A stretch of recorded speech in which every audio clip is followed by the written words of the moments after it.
Retrouvailles, révélation, émotion.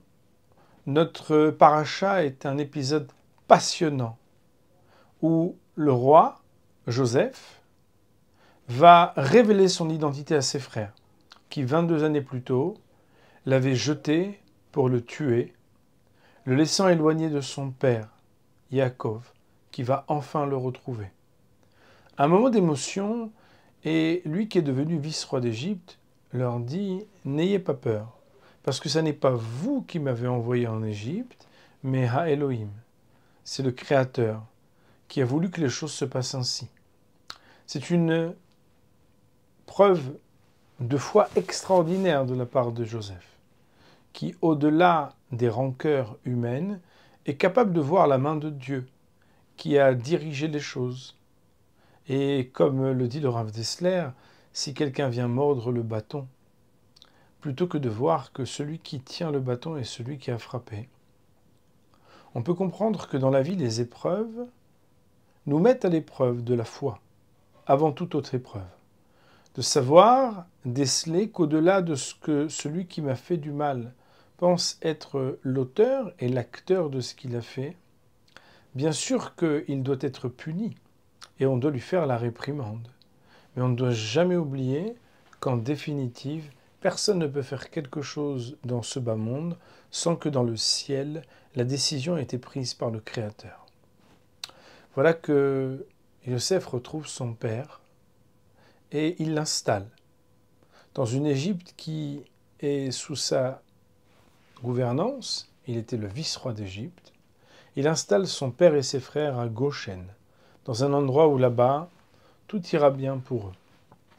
Et voilà que les versets, le dernier verset de la paracha nous dit que Israël, le peuple d'Israël, les tribus d'Israël, se sont installés en terre d'Égypte, dans la terre de Goshen. Ils s'y sont bien installés et ont eu beaucoup d'enfants. La prospérité, l'installation. Et pourtant, la paracha qui suit, elle porte le nom de Vayehi.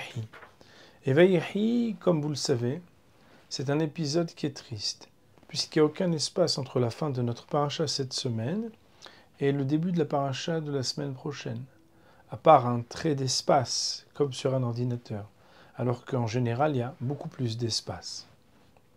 Pourquoi ? Va nous dire le Kli Yakar, très grand commentateur, que l'installation, c'est un danger. Pas n'importe quelle installation. L'installation en dehors d'Israël, dans ce qui s'appelle être l'Égypte, Misraïm, Metzarim, l'étroitesse, et l'installation dans ce monde-ci, dans le Olam Hazé. On cherche la prospérité, on cherche de pouvoir s'installer, pas payer trop d'impôts, vivre bien, convenablement, avoir tout ce dont on a besoin, pouvoir avoir une bonne clientèle. Et est-ce que c'est pas à cause de ça qu'on va voir juste après les malheurs s'abattre, avec le début de la galoute, le début de l'exil.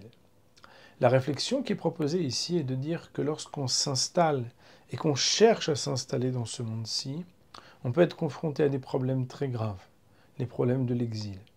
Lorsqu'on sait qu'on est uniquement de passage dans ce monde-ci, que ce soit parce qu'on n'habite pas en Eretz Israël et qu'on sait bien que la destination finale de chaque juif, c'est de s'installer en Israël physiquement. Mais quand on pense qu'on doit s'installer matériellement, alors que dans ce monde-ci, on est là pour essayer de ramasser ce qu'on peut, pour pouvoir ensuite entrer dans un monde qui est un monde de l'éternité. Les dangers de l'installation sont les dangers qui amènent à l'exil. Ne nous installons pas.